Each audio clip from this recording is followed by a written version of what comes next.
మరి ఇదే అంశానికి సంబంధించి మన Telangana realtor association president Praveen గారు మనతో పాటు ఉన్నారు. సార్ నమస్తే సార్. నమస్తే మేడం. సార్ ఈ ఎల్ఆర్ఎస్ కొత్త నిబంధనలు ఏంటి సార్?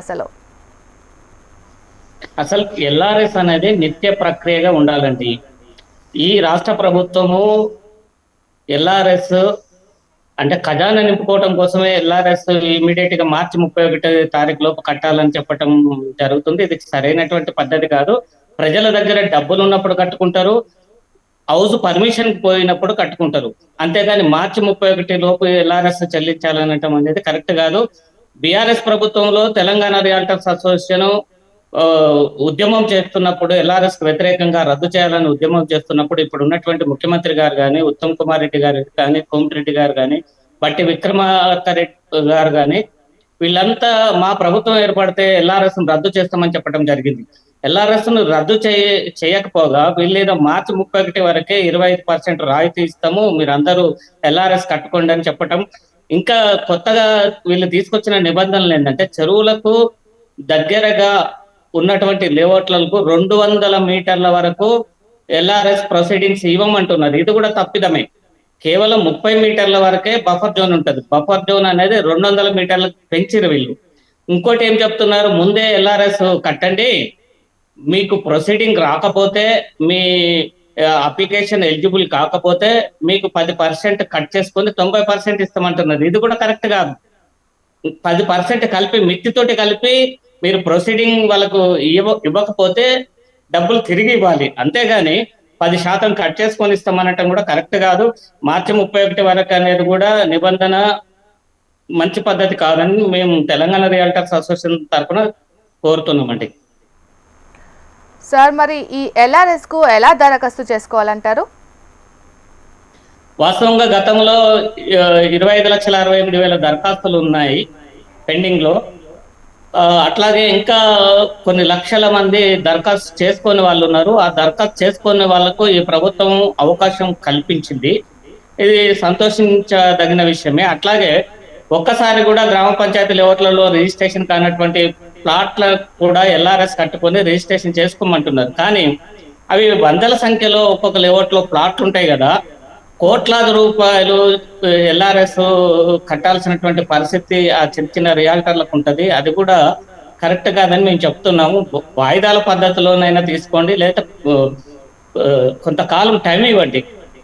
ముందు రిజిస్ట్రేషన్స్ చెయ్యము, ముందు ఎల్ఆర్ఎస్ కట్టుకోండి, తర్వాత రిజిస్ట్రేషన్ చేస్తామనటం కూడా ఎప్పటి వరకు వీళ్ళు ఎల్ఆర్ఎస్ ఫైల్స్ క్లియర్ చేస్తారు, ఎప్పుడు ప్రొసీడింగ్స్ ఇస్తారు, ఎప్పుడు రిజిస్ట్రేషన్స్ అవుతాయి అనేది గందరగోళంగా ఉన్నది. రియాల్టర్లు కానీ, కొనుగోలుదారులు కానీ చాలా ఇబ్బందులకు గురవుతున్నారు.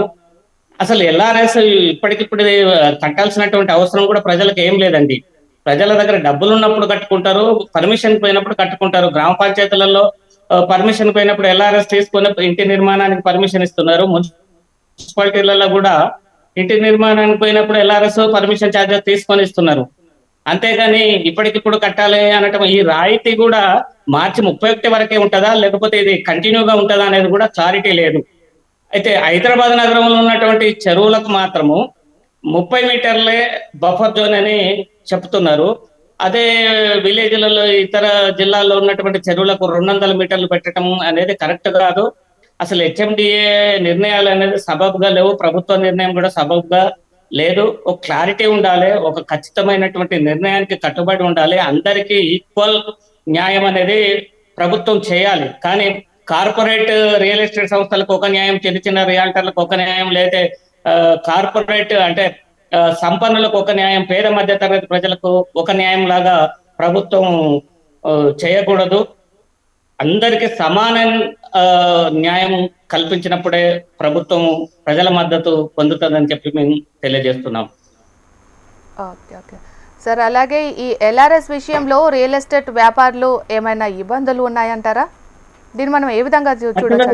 ఖచ్చితంగా ఎల్ఆర్ఎస్ వల్ల రియల్ ఎస్టేట్ వ్యాపారులు ఇబ్బంది పడుతున్నారు. ఎందుకు ఇబ్బంది పడుతున్నారంటే, ఈ హైడ్రా కానీ, ఈ ప్రభుత్వం కానీ ప్రతి చెరువు చుట్టూ ఎఫ్టిఎల్ ని, బఫర్ జోన్ ని నిర్ణయించలేదు ఇప్పటి వరకు. ఎక్కడ వరకు ఎఫ్టిఎల్ ఉంది, ఎక్కడ వరకు బఫర్ జోన్ ఉన్నది అనేది క్లారిటీ లేదు. కాబట్టి ఏది కొనాలో, ఏది అమ్మాలో, అమ్ముకోవాల్సిన వాళ్ళు కూడా అమ్మలేకపోతున్నారు. ఆ చెరువుల దగ్గరలో ఉన్నటువంటి ప్లాట్లను కొనాలంటే కూడా భయపడుతున్నారు. ఈ రియాల్టర్లు కూడా అక్కడ వెంచర్లు చేసి ఆర్థికంగా ఇబ్బంది పడుతున్నారు. గతంలో చూస్తే కొంతమంది రియాల్టర్లు ఆ, ఆత్మహత్యలు కూడా చేసుకున్నారు. గత ప్రభుత్వం చేసినటువంటి నిర్ణయాలు ఈ ప్రభుత్వం కూడా ఆ, సరిగా నిర్ణయాలు తీసుకోకపోవటం కూడా ఒక రీజన్ గా చెప్పచ్చు. చిన్న చిన్న రియాల్టర్లు ఇప్పటికే ఆ, ఇతర ఆ, వ్యాపారాలలోకి లేకపోతే ఉద్యోగాలలోకి వెళ్ళిపోతున్నారు. రియల్ ఎస్టేట్ వ్యవస్థను వదిలేస్తున్నారు. రియల్ ఎస్టేట్ మార్కెట్ తగ్గిపోయింది, సేల్స్ తగ్గిపోయింది అనేది మనకు గణాంకాలు తెలియజేస్తున్నాయి. కాబట్టి ప్రభుత్వము అభివృద్ధి మీద దృష్టి పెట్టి తెలంగాణ అన్ని జిల్లాల్లో అన్ని రకాల సంస్థలను, ఐటీ సంస్థలను, ఇతర ఉద్యోగ కల్పన ఇచ్చేటటువంటి సంస్థలను తీసుకొస్తే ఆయా ప్రాంతాల్లో రియల్ ఎస్టేట్ డెవలప్ అవుతుంది. రియల్ ఎస్టేట్ డెవలప్ అయితే ప్రభుత్వానికి కూడా రెవెన్యూ వస్తుంది, రిజిస్ట్రేషన్ల ద్వారా కానీ, ఎల్ఆర్ఎస్ ద్వారా కానీ, అయితే ఇంకా ఇతర భవనాల నిర్మాణాల పర్మిషన్ల ద్వారా కానీ. కానీ అట్లాంటిది చేయట్లేదు ఈ ప్రభుత్వం. చిన్న చిన్న రియాల్టర్లకు సమస్యలను సృష్టిస్తుంది. ఆ సమస్యలు పెద్ద రియాల్టర్లకు, చిన్న రియాల్టర్లకు ఒకే విధంగా వర్తించట్లేవు. ఇప్పుడు హైడ్రా తీసుకొచ్చి కార్పొరేట్ రియల్ ఎస్టేట్ సంస్థలు చెరువులలో కట్టారు. వాళ్ళ టవర్స్ కూలగొట్టలేదు, కానీ పేద మధ్య తరగతి వ్యక్తుల ఇండ్లను కూలగొట్టడం మనం చూస్తున్నాం. అసలు హైడ్రా తీసుకొచ్చినప్పుడు అందరం హర్షించినాం, ఇది మంచిది చెరువులను కాపాడటం అనేది. కానీ హైడ్రాకు నిర్దేశించినటువంటి లక్ష్యాన్ని హైడ్రా చేరలేదు. ఇప్పటికి కూడా హైడ్రా మీద ప్రజలకు అనుమానాలు ఉన్నాయి. ఎవరో ఆదేశిస్తే అక్కడికి పోయి ఆ నిర్మాణాలను కూల్చటం, టాప్కో స్టేట్మెంట్ ఇవ్వటం, హైడ్రా పరిధిని మించి కూడా మాట్లాడటం జరుగుతుంది. హైడ్రా కమిషనర్ గారు రీసెంట్లీగా ఫామ్ సైట్లు కొనకూడదు అని చెప్తున్నారు. ఫామ్ సైట్లకు హైడ్రాకి ఏం సంబంధం అండి? హైడ్రా కమిషనర్ కు, ఆయనకు చెరువుల పరిరక్షణ, ప్రభుత్వ భూముల పరిరక్షణ, పార్కుల పరిరక్షణ చూసుకోమని చెప్పారు. అంతేగాని ఫామ్ సైట్లు కొనొద్దు, అది కొనొద్దు, ఇది కొనొద్దు అని చెప్తున్నారు. మరి కార్పొరేట్ రియల్ ఎస్టేట్ సంస్థలు ఫ్రీలాన్స్ ఆఫర్లలో అమ్ముతున్నాయి. అది క్రైమ్, అది నేరం. చాలా కార్పొరేట్ రియల్ ఎస్టేట్ సంస్థలు ప్రజల దగ్గర డబ్బులు లాక్కొని పారిపోయిన సందర్భాలు ఉన్నాయి. అట్లాంటి వాటి మీద ప్రభుత్వం కఠినమైనటువంటి చర్యలు తీసుకోకపోగా ఇంకా ఇబ్బందులకు గురి చేస్తున్నారు. చిన్న చిన్న రియాల్టర్లంతా తెలంగాణలో పుట్టి పెరిగి తెలంగాణలో ఉపాధి లేక రియల్ ఎస్టేట్ రంగాన్ని ఎంచుకొని వాళ్ళ జీవనోపాధి పొందుతుంటే వాళ్ళ కొట్టడానికే ప్రభుత్వ నిర్ణయాలు ఉంటున్నాయి. కానీ కార్పొరేట్ రియల్ ఎస్టేట్ సంస్థలకు మాత్రమే అనుకూలంగా నిర్ణయాలు చేస్తున్నారు. కానీ ఈ చిన్న చిన్న రియాల్టర్లను మాత్రం దెబ్బ కొడుతుంది. ఈ గత ప్రభుత్వం అదే పని చేసింది, ఈ ప్రభుత్వం కూడా అదే పని చేసింది. సార్, అలాగే ఈ ఎల్ఆర్ఎస్ మీద గవర్నమెంట్ ఎలా ఉంటే బాగుంటుంది అంటారు సార్? అసలు ఎల్ఆర్ఎస్ అనేది నిత్య ప్రక్రియగా ఉంచాలి. ఆ రాయితీ పూర్తిగా రద్దు చేస్తున్నారు. ఫస్ట్ గత ప్రభుత్వము పై తెలంగాణ రియాల్టర్స్ అసోసియేషన్ ఎల్ఆర్ఎస్ రద్దు చేయాలని ఉద్యమం చేస్తున్నప్పుడు ఇదే ముఖ్యమంత్రి గారు కేసీఆర్ గారిని ఎద్దేవా చేయటం జరిగింది.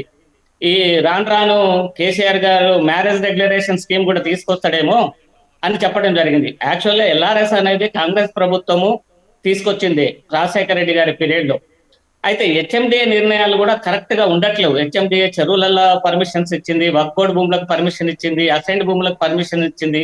అంటే అక్కడ ముడుపులు ముడితే దేనికైనా హెచ్ఎండిఏలు పర్మిషన్ ఇస్తున్న సందర్భాలు మనం చూసినాం.